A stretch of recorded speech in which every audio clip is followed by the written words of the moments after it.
Did you know there's one grave at Arlington National Cemetery that almost nobody ever talks about, and very few people even know that it's there, or if they do know, why it's there? Well, it's there because the person buried in it is radioactive. He was so radioactive, they had to invent an entirely new way to bury him. Hey, if you like this type of interesting historical content, give this video a like and definitely share it out so more people can learn this awesome history. Now, we all know Arlington Cemetery, and many of you may have visited there to pay respects among the rows and rows of flags, flowers, family tributes, and American heroes.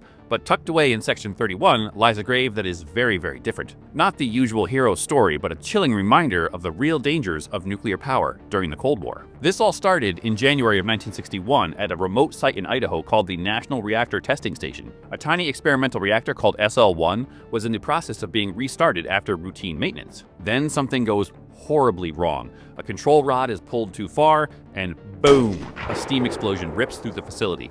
3 men are killed instantly or die shortly thereafter. One of the men, Specialist Richard Leroy McKinley, was so contaminated by radioactive materials that standard funeral procedures could not be used. They couldn't even wash him, they couldn't embalm him, they couldn't even handle him for quite some time. Radiation experts had to improvise. So what did they do?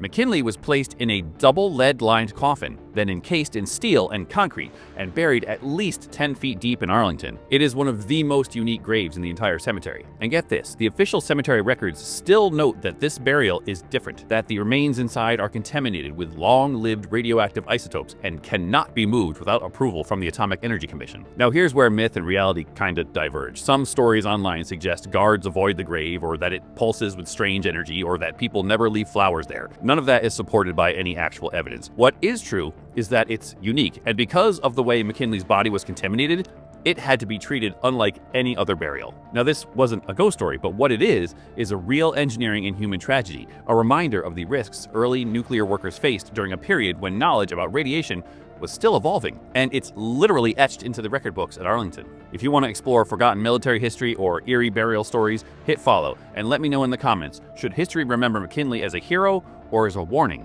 or maybe both? And the next time you stroll through Arlington under those endless rows of white headstones, remember this: every grave has a story, but some are stranger than others.